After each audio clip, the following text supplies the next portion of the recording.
Estimada irmã, estimado irmão, desse grupo de reflexão bíblica São Jerônimo, boas-vindas neste dia 9 de julho de 2025, nesta quarta-feira.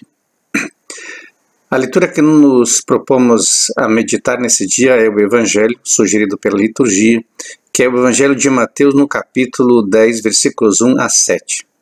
Na verdade, para compreendermos bem toda essa perícope, precisaríamos começar no capítulo 9 e estendermos em todo o capítulo 10, ao menos para essa compreensão ampla, porque no Evangelho de hoje nós vamos refletir sobre o envio dos discípulos.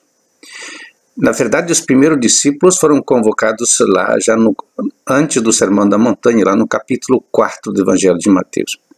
Então, os discípulos, talvez quase todos, ao menos os 12, já tinham começado a estar com Jesus a partir do capítulo 4, quando aparecem os 4 primeiros convocados, e depois os outros discípulos a partir de todo o discurso do Sermão da Montanha. Então, neste capítulo 10, nos é proposto o envio dos 12.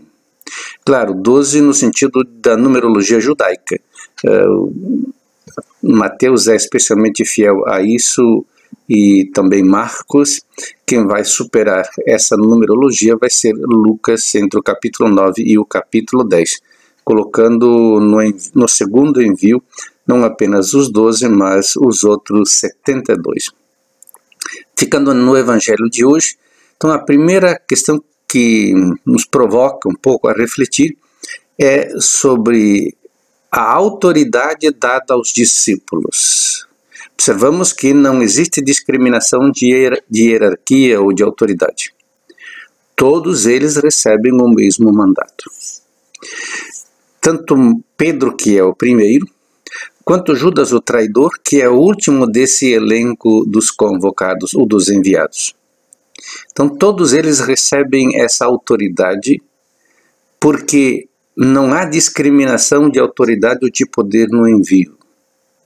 Jesus confere a todos aqueles que se dispõem a segui-lo, nesse sentido, essa mesma autoridade. Em primeiro lugar, sobre espíritos maus, sobre doenças, enfermidades e outras situações que a vida se impõe. Aquele que é de fato evangelizador precisa compreender qual é a enfermidade da comunidade onde ele vai se encontrar. Se são questões econômicas, afetivas, se são questões de relacionamento, se são questões de justiça social, são todas formas de doenças e enfermidades, até de fato enfermidades físicas, que são as últimas, na verdade.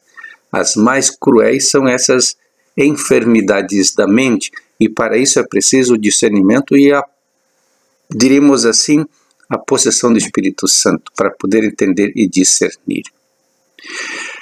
O segundo aspecto muito importante dessa reflexão é que gera um pouco de desconforto, digamos assim, quando lemos o Evangelho de Mateus em relação ao Evangelho de Lucas.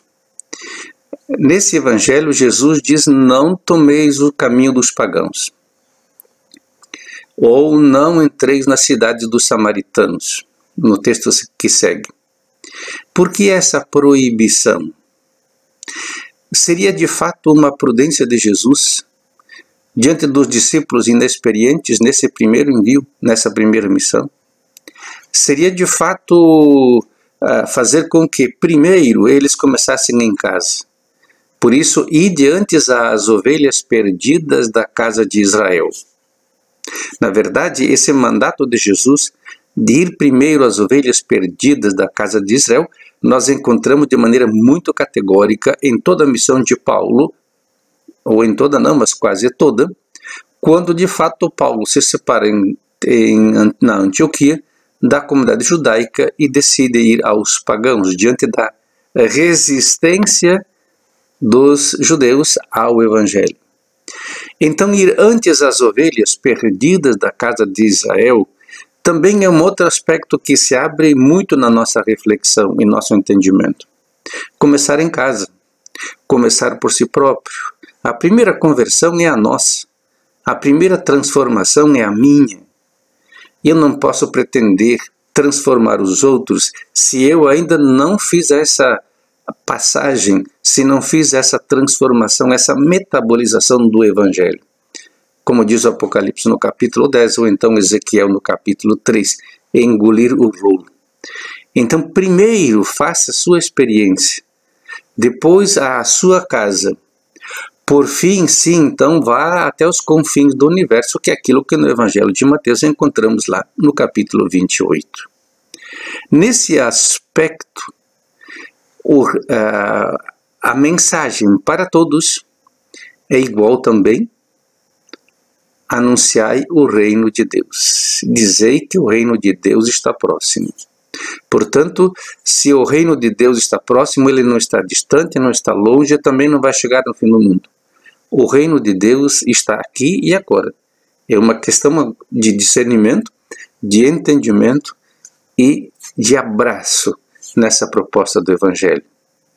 Curar as enfermidades, expulsar os espíritos maus sem fazer teatro, transformar e converter as pessoas sem fazer estardalhaço e, de fato, dizer a todos: a proposta do reino é conversão e adesão ao Evangelho aqui e agora. Então essa é a mensagem de hoje que o Evangelho de Mateus nos deixa para a nossa reflexão.